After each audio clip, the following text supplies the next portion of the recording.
Awesome. Well, good morning, everyone. It is great to be here with you guys this morning. Why don't we open up in prayer?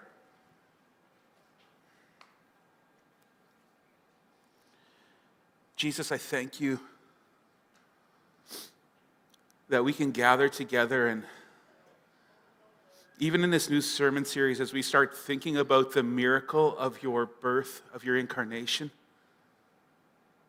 God, I ask that you would make the wonder of Christmas real to us all over again.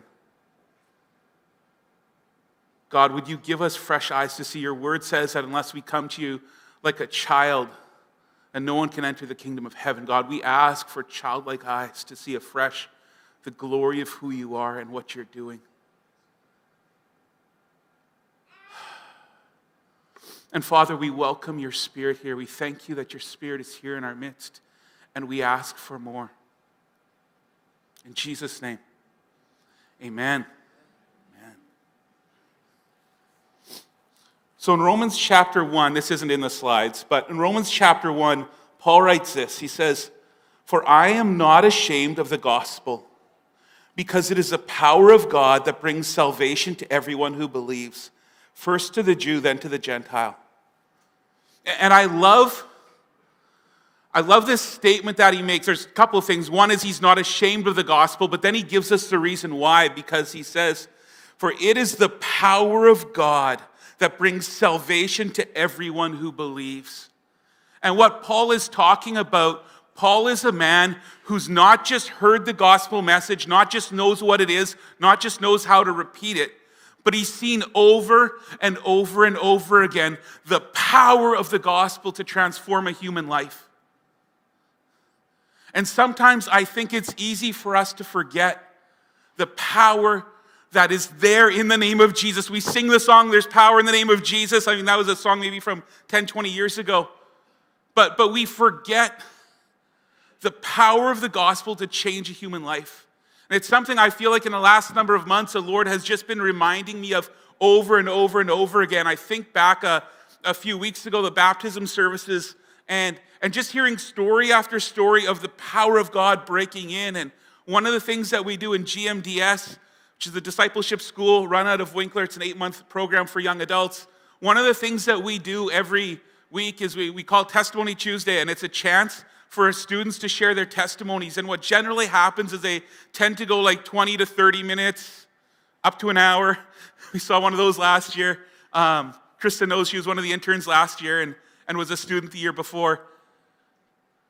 And we hear some of the most crazy things, like some of the most heart-wrenching stories. And then you sometimes look at a person and you wonder, how on earth did you get here?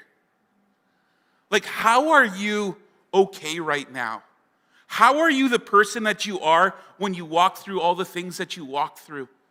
And it comes back again and again to the reality of the gospel is not just words. It's not just a statement of faith. It's actually power.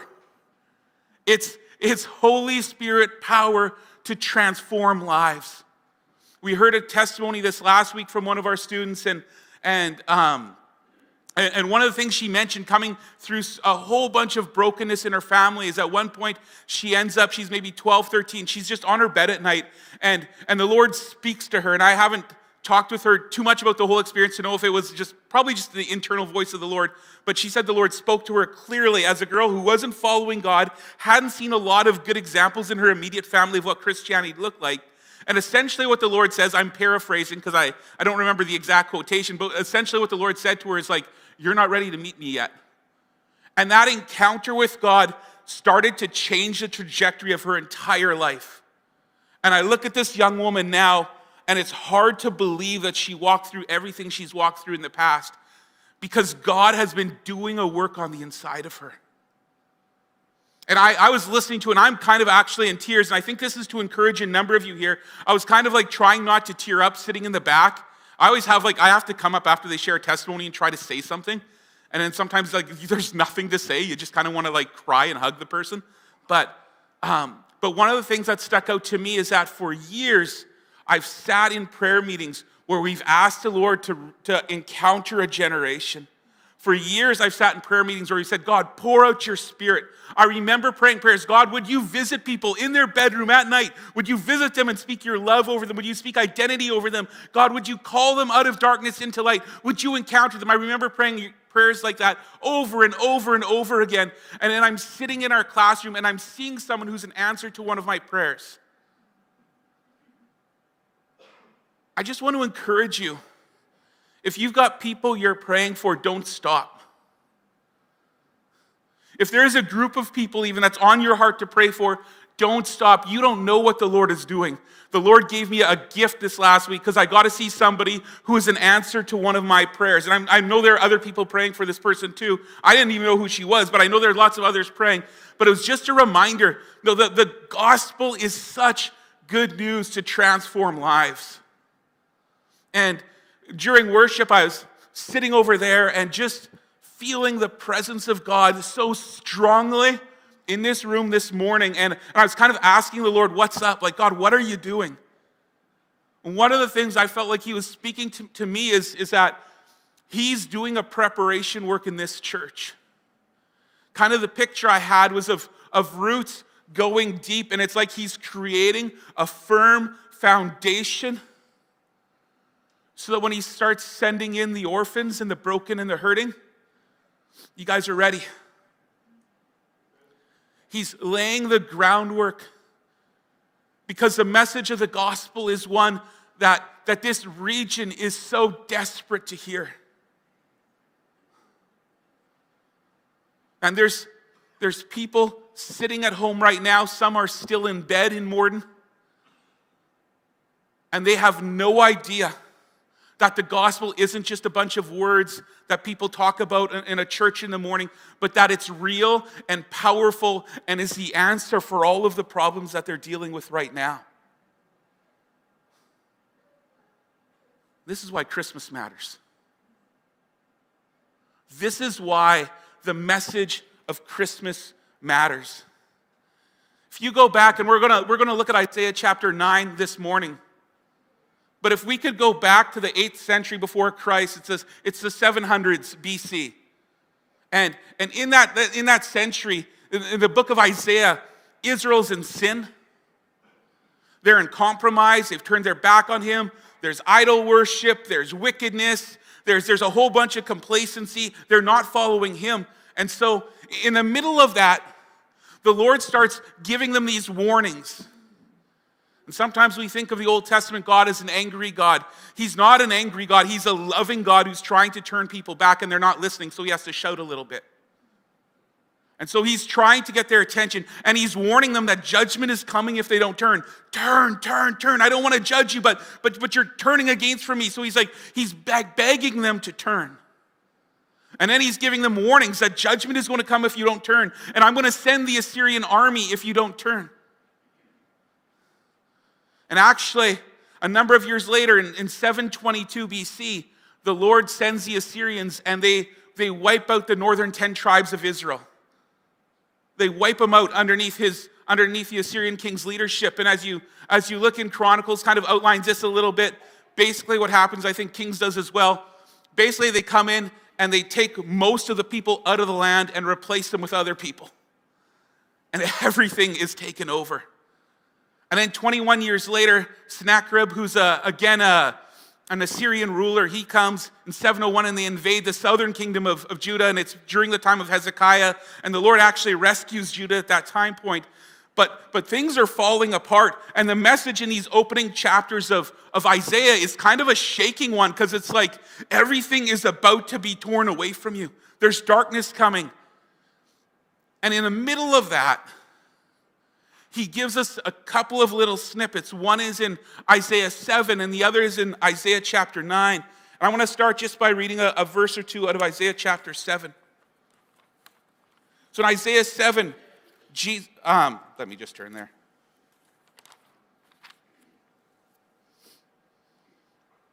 Isaiah chapter 7, Isaiah says, "Therefore the Lord himself will give you a sign. The virgin will conceive and give birth to a son, and will call him Emmanuel." And we're starting a new series called Emmanuel, God with us. And Emmanuel's in the Bible, sometimes spelled with an I, sometimes people spell it with an E. In this series, we're spelling it with an E, but Isaiah spells it with an I. But he says, this child will be called Emmanuel. And that name Emmanuel means God with us. And I think here's what the original listeners thought. Because the word virgin could mean a young woman, didn't necessarily have to mean someone who's a virgin the way we would use the term now. They probably thought a young woman is going to have a child, and it's going to be a human child, and that's going to be a sign that God is with us. That's probably what they thought it was. And actually in Isaiah's day, that sign was fulfilled through a human child who was just a sign of the Lord's presence with them. What they didn't understand is that what Isaiah was prophesying, and Isaiah wouldn't have understood this either, that he was actually prophesying something none of them would have been able to conceive, that none of them would have been able to figure out in their head. That a child was going to be born who was literally Emmanuel, God with us. A child was going to be born, a human baby who was literally going to be God. They wouldn't have seen this coming. And then a few chapters later in Isaiah chapter 9, Isaiah starts prophesying again in the midst of darkness coming, that a light is going to break in. And again, they're in the midst of upcoming judgment. It's like if you had a prophet of the Lord declaring, Morden, the Russian nation is going to come. Or the nation of China is going to come, or insert your nation, whatever, right?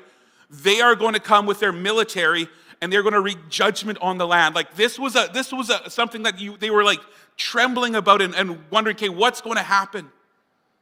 And in the midst of this, he prophesies and says, nevertheless, there will be no more gloom for those who are in distress.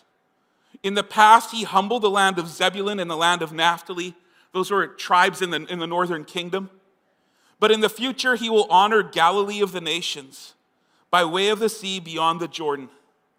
The people walking in darkness have seen a great light. On those living in the land of deep darkness, a light has dawned. You have enlarged the nation and increased their joy. They rejoice before you as people rejoice at the harvest, as warriors rejoice when dividing the plunder. For as in the days of Midian's defeat, think back to the story of Gideon in the Old Testament when the Midianites were destroyed. For as in that day you have shattered the yoke that burdens them, the bar across their shoulders, the rod of their oppressors. Every warrior's boot used in battle and every garment rolled in blood will be destined for burning, will be fuel for the fire. For to us a child is born, to us a son is given, and the government will be on his shoulders, and he will be called Wonderful Counselor, Mighty God, Everlasting Father, Prince of Peace. Of the greatness, and that word translated greatness can also be translated of the increase, so an ever-increasing kingdom. Both are true. Of the greatness of his government and peace, there will be no end. He will reign on David's throne and over his kingdom, establishing and upholding it with justice and righteousness from that time on and forever. The zeal of the Lord Almighty will accomplish it. We read this passage and we know who it's talking about. But sometimes it's helpful to remember that this was written, again, in the 700s before Christ. And so in the midst of all that they're talking about, Isaiah starts to tell them that there will be no more gloom for those who are in distress. This was incredibly good news. But they would have wondered, what's it talking about? Guys, the message of the gospel is incredibly good news for those who are in distress. We have people in our community who right now are feeling overwhelmed by hopelessness. Right? Christmas is a time of rejoicing, but we know even in the body of Christ, not always. Because Christmas can mark the memory of loved ones who are no longer with us. It can mark the fact of a broken family where things aren't the way that they should be over Christmas time. You have people who are in despair, in depression. And this message that is coming, he describes it as being one that dispels gloom. He says there will be no more gloom for those who are in distress. Just imagine what that would look like in our community for a light to break in. Right? It talks about how in the past he humbled the land of Zebulun and the land of Naphtali. They were, again, these are like the northern kingdom. They were humbled when the Assyrians broke in. But something was going to shift, and what he's talking about, they would have had no idea, is that when Jesus starts his ministry, where does he start? In Galilee of the Gentiles. He's starting in these nations, or in this part that has kind of been taken over in some ways. And that this light is going to shine in the midst of the darkness. Verse 2, it says, the people walking in darkness have seen a great light. On those living in the land of deep darkness, a light has dawned. The message that we don't have to walk in sin and shame, it's light in the darkness. The message that there's a God who can break the chains of addiction, that's incredibly good news to families that have been devastated by addiction. The message that there's a God who can mend broken lives and broken families together. And I've seen people, and I'm sure you have too, who everything in their life seems to be chaos all the time. And everything is brokenness, and it's one crisis after another, after another, after another, and everything seems overwhelming and anxiety-driven, and it's this like, I don't know, it's like a whirlpool they can't get out of, and it keeps sucking them down and down and down. And the fact that there's a Savior, Messiah, who wants to reach down and pull them out of that, it's incredibly good news. It's incredibly good news. But Isaiah's prophesying this, and the people are thinking, oh, this is great. A light is shining in the darkness, but they're wondering, like, what is this light? Who is the light going to be? What is this light going to be? We know he's talking about Jesus. They don't know. So what Isaiah's doing as he's describing this, he's starting to give a bit more details, and it's going to hit its peak in verses 6 and 7 as he talks about who this one is. But even then, they probably weren't fully getting it. Then he goes on in verse chapter 4, and it talks about, you have shattered the yoke that burdened them, the bar across their shoulders, the rod of their oppressor. And so they were probably thinking again, oh, he's breaking the oppression of a wicked nation. This is awesome. And when Jesus returns, all oppression on the earth is going to cease. What they didn't know is he's going to break that yoke, but he also wants to break the yoke of sin. He wants to break the yoke of anxiety and fear and, again, addiction, of all these different things. He wants to come and set captives free. He's going to break the yoke. He's going to snap it. Wow, that's good news. I get to see over the last 4.5 years in my role with GMDS, students who, when you hear where they were at a year or two ago, you wouldn't hardly believe they are where they are now. It doesn't make any sense outside of the power of the gospel of Jesus. He is actively breaking in. He's actively changing lives. We have the best news in the world. But again, at this point, they might have been asking questions and wondering what's going on. But I just want to say this, because sometimes we sing these songs that are awesome songs. And they have great lyrics. Like I think about the song Waymaker, like how Jesus is a waymaker. He's a miracle worker. He's a light in the darkness. You know, it sings so good, but the reality of it is even better than the song is. When I watch people who are going after Jesus who only a year ago were into hard drugs, when I watch as people grow and learn, and I see them growing in leadership roles and growing up, they had no real role models of what godly Christianity looked like. Nothing really, and it's the power of God to break in and change lives and situations and break generations of oppression and sin. And bring transformation. This is why we're here. Because somewhere he's broken in for us, somewhere he's broken in maybe for a family member, maybe it was for a parent or a relative, an uncle or an aunt broke in, and then the gospel started making its way into our own families. At some point, that break-in happened, right? This is such good news. And again, the question would have been probably, okay, well, who is this? What is this like? What does it look like? Because we understand, but they wouldn't have. And so then when you get to verse 6, Isaiah starts to explain it. What is this hope? He says, for to us a child is born. So the listeners, they were taking note. They would have been listening. They're like, this really, really matters because we're in a time of trouble. We're paying attention. So a child is born. Okay, so it's going to be a human. To us a son is given. They're thinking, okay, so it's going to be a boy. This boy is going to be born. They didn't realize it wasn't just a son. It's also the Son of God. But they're like, yeah, a human boy is going to be born. All right, so this is a person, this light. And then it says, and the government will be on his shoulders. So he's going to have authority as a ruler. He's going to be a mighty ruler. Awesome. This is great. And then he goes on and says, and he will be called Wonderful Counselor. All right, Wonderful Counselor. He's going to be full of wisdom. So there's going to be a mighty ruler who's full of wisdom. And then he says something that would have seemed insane to them. And he will be called Mighty God. And every single Jew would have been thinking, what? Wait, hold on. You're telling me there's going to be a human who's called Mighty God? They had a name for that. It was blasphemy.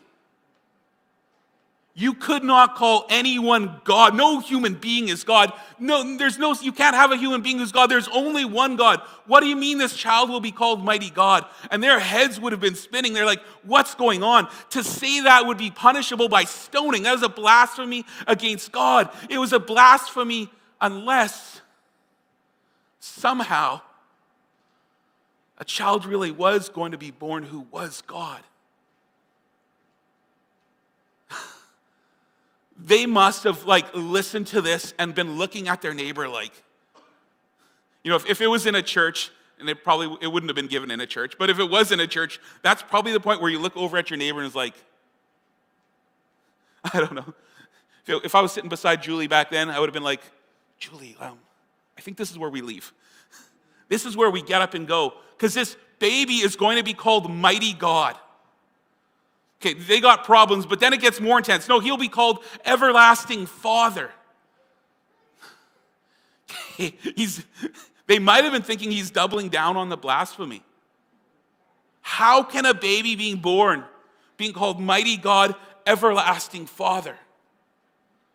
And we know as we would start to develop and as the church started to understand the Trinity a little bit better, is that Jesus isn't the Father. I mean, Jesus died on the cross. The Father didn't die on the cross. They're not the same person, and yet they're one. Jesus' heart, his desire, his mission is the same as the Father's. Father, Son, and Holy Spirit, they're one. They're on the same page. So this is one who's going to be equal in authority to the Father. Again, they're like, what's going on? He will be called Mighty God, Everlasting Father, Prince of Peace. And I just got to say, when we hit the Prince of Peace, up until maybe a year or two ago, I'm always like, man, what could he be the Prince of something a little bit more powerful sounding? Like, I don't know, the Prince of Breakthrough, the Prince of Battle. Why is he the Prince of Peace? But then I start thinking about situations that I see around me. Homes that are stuck under cycles of addiction. Homes and families that are just being ripped apart by division. Lives that are just controlled by anxiety. And all of a sudden I started to realize, peace is pretty cool. Peace is pretty awesome. Peace breaking into family situations, peace breaking into workplace situations, peace breaking into our own lives personally. This generation, our nation right now, is screaming out for peace.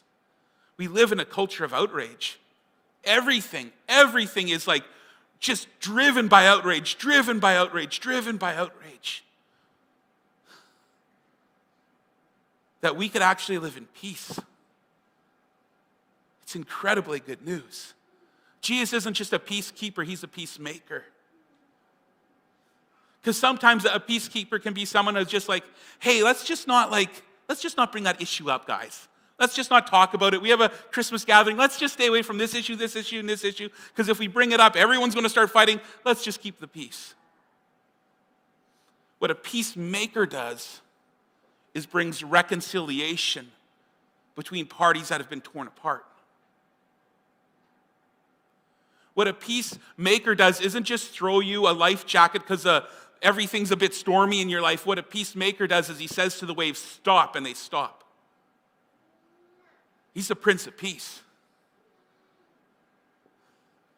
And then it goes on and it says, of the greatness or of the increase of his government and peace, there will be no end. Oh, I love this. Because I think about the kingdom of God then like a massive wave that's coming across the shores of the world, and nothing can stop it.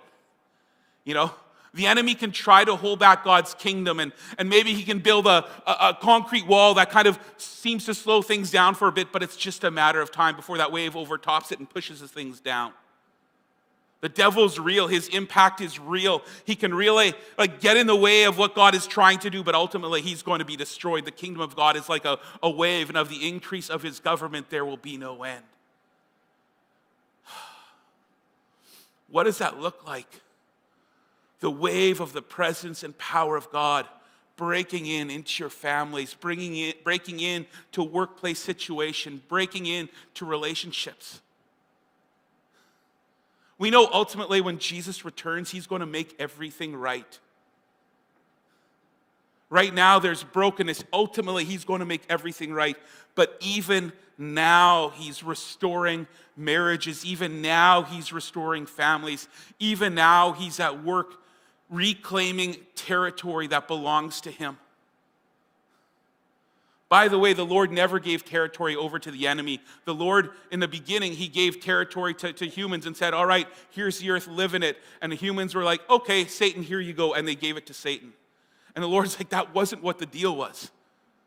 You're supposed to rule and reign on this planet. You're supposed to be in partnership with me. My blessing was supposed to be over the earth, and he gave us a planet, and we gave it over to the enemy. And the Lord in his mercy is like, that's not how this is going to end. And so now he's taking back what the enemy has stolen from us, that we gave to the enemy. And he's undoing the works of darkness. This is what the kingdom of God is all about. And then it says in the end of the passage, that he will reign on David's throne and over his kingdom, establishing and upholding it with justice and in righteousness from that time on and forever. In Revelation 19, Jesus is called King of Kings and Lord of Lords. In Ezekiel 43, there's a prophecy where the Lord is declaring to Ezekiel that he's going to reign forever on the earth. That this planet, he's going to take back what the enemy has stolen from his people. He's going to reign forever and ever. If Jesus is a king and we're part of his kingdom, we should have expectation that God wants to do mighty things through us. There's been times and places where Christians have been thinking, man, if I can just hold on to Jesus' return. That's not the gospel.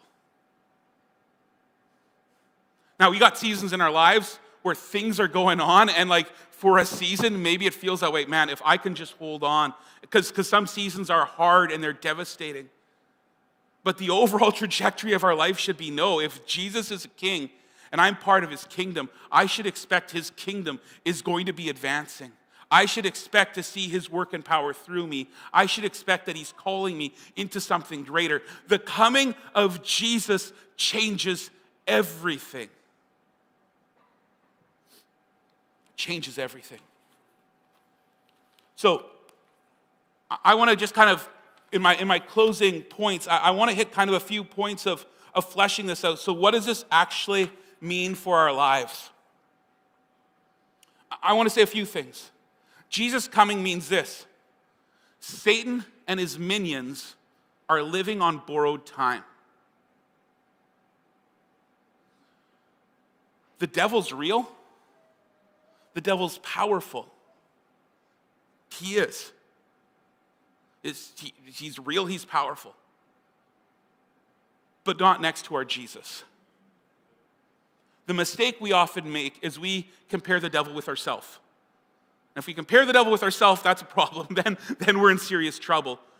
But when we compare him with Jesus, everything changes. That's why when Jesus was on the earth, you see these passages. One of my favorite is in Mark chapter 5, where Jesus comes up and this guy is just horribly demonized. We find out that when he asks the demon, "What's your name?" he says, "Legion, for there's many." And so possibly like 1,000 plus demons. Like this guy was totally demonized. But when this demonized man comes in encounter with Jesus, the demons are screaming in terror. I like to kind of make the joke with my students that if demons could have nightmares, their nightmares would be about Jesus. He'd be the one who would haunt their nightmares because he has all power and all authority. Satan and his minions are on borrowed time.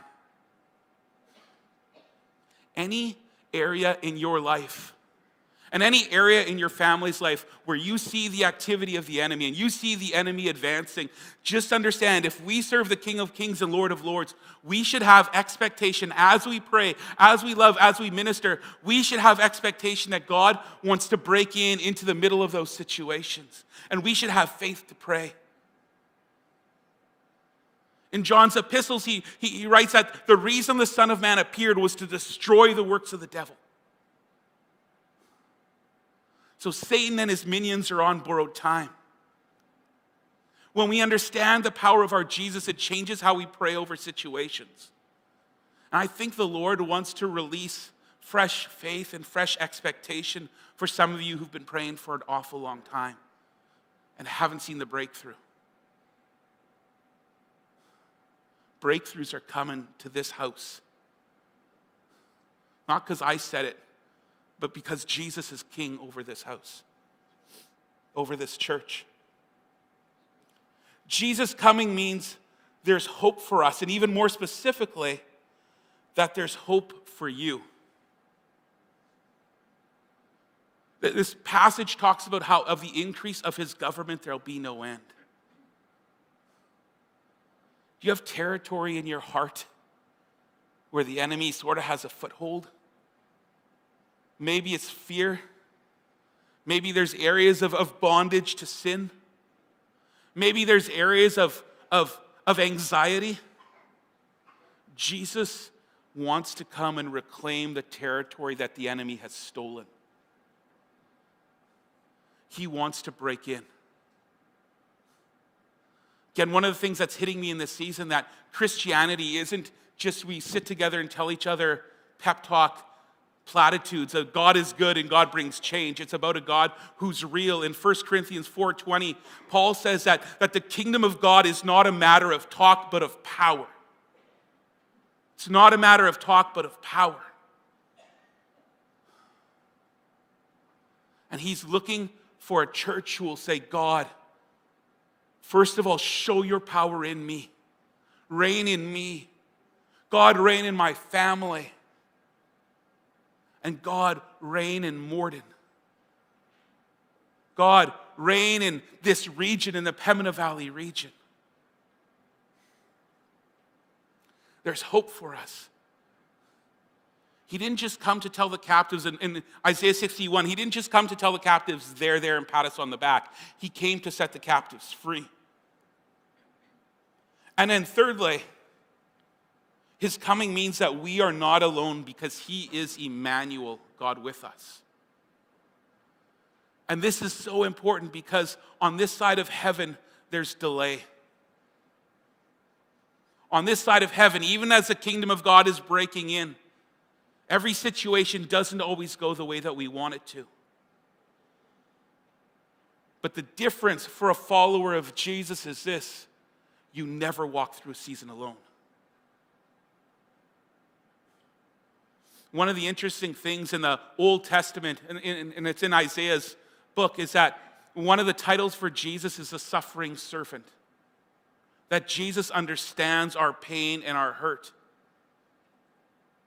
And he's with us in every season. And so even when there's not the breakthrough that we're longing for, we're never alone because he is with us. And he wants to strengthen us and uphold us and speak to us in areas of hurt in our own lives. So what do we do about this? There's 3 things I want to suggest this morning, and then we'll close. The first is this. If you've never done it, accept Jesus as our God and Savior. Guys, this passage in Isaiah is crazy when you think about it because Isaiah, over 700 years before Jesus was born, he prophesied the coming of a human who was fully God and fully man, that God would take on flesh and dwell among us. He prophesied that over 700 years before it happened. He prophesied where he would minister. He would prophesied what his kingdom would look like. All of this 700 plus years before Jesus was born. And then when Jesus is born, we look at it now and we're like, oh yeah, obviously this is talking about him. This is crazy. This is evidence of the reality of our God. But we have to give our lives to him. Romans 10 says this, if you declare with your mouth Jesus is Lord and believe in your heart that God raised him from the dead, you will be saved. For it is with your heart that you believe and are justified, and it is with your mouth that you profess your faith and are saved. As Scripture says, anyone who believes in him will never be put to shame. For there's no difference between Jew and Gentile. The same Lord is Lord over all and richly blesses all who call on him. When he says there's no difference between Jew and Gentile, another way of saying it is there's no difference between Jew and any of you. And that has a nice kind of alliteration, rhyming thing going to it. But there's no difference.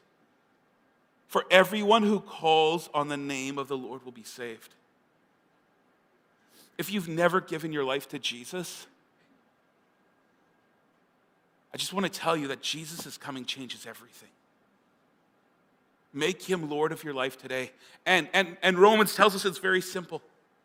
Declare that he is Lord. Make him the Lord of your life. If your life's been working perfect on its own, like all the more power to you. But if it hasn't, maybe it's because you need a different Lord in your life than yourself. So make him Lord in your life. Call on him.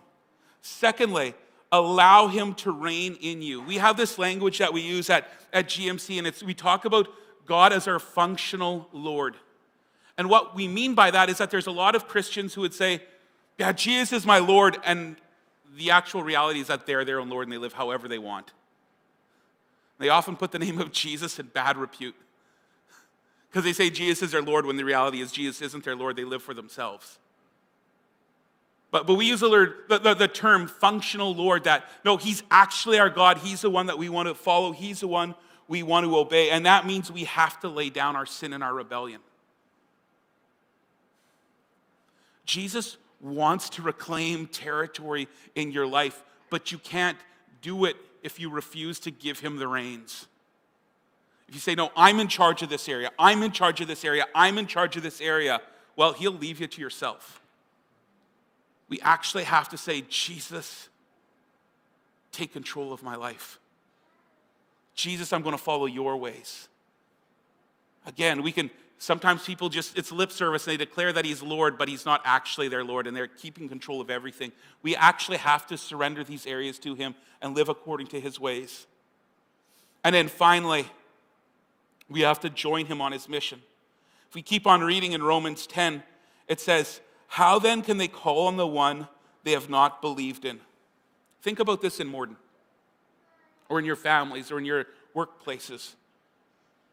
How can people call on the one they haven't believed in? And how can they believe in the one of whom they've not heard? In this area, many have heard of God, but many of them, the God they've heard of is this angry, vengeful God who kind of hates them. They haven't actually heard of the God of the Bible. So how can they believe in him unless someone tells them about who God is. And how can they hear without someone preaching to them? Someone's got to go.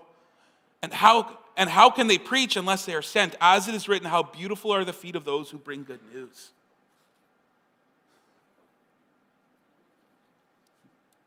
God has not called you to this church to coast. He's not called you to this church to enjoy good services on a Sunday morning. No, he's called you to a mission. Jesus came to set the captives free. And outside of the doors of this church, we see a region filled with captives who need to know the good news. And he's commissioning us to do it. We're called to be missionaries of the best news on earth. We're called to be missionaries to people who desperately need to know the good news of the gospel. We're called to see his light breaking in. Unto us a child is born, unto us a son is given. Let's stand. Just want to pray in closing.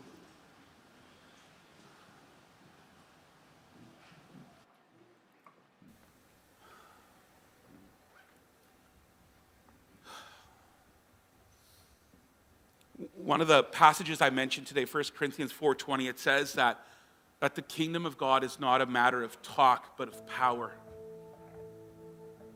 How many of you this morning have some area in your life where you would desperately want to see a breakthrough? Maybe it's in your own life, maybe it's for a family member, maybe it's for a friend. We're going to pray for that right now. Let's pray. Jesus, I thank you that you have broken into our world. You didn't just stay up there in heaven, but at Christmas we celebrate this reality that you took on flesh and became one of us. You dwelt among us. You've broken into this world and you're taking it back for your kingdom.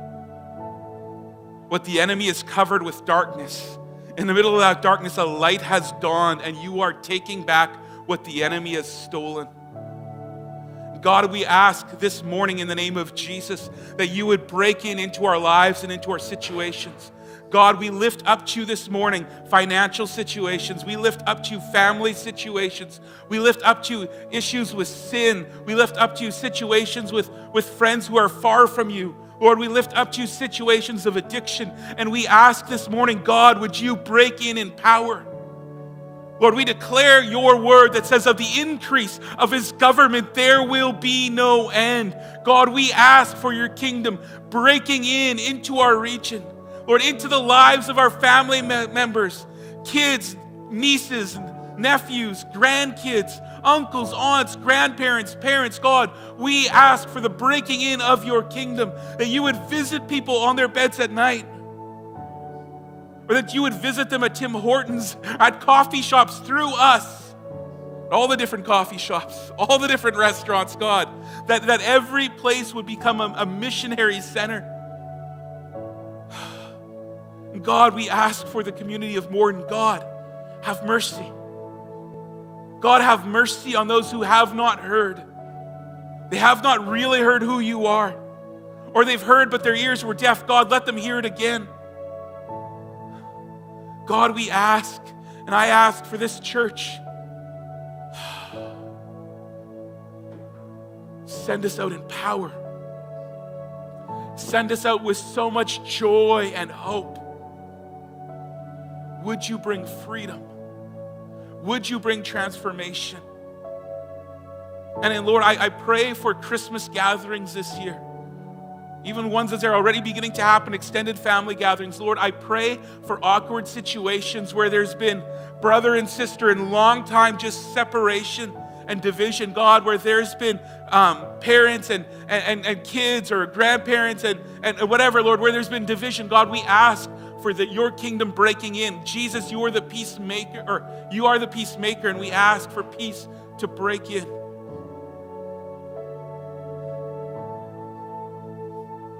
And then, Lord, I thank you that you're sending us. So show us where we're supposed to go. Lord, I just thank you that that your calling isn't just for Pastor Brad. No, you've anointed all of us. Send us out in power in Jesus' name. Amen.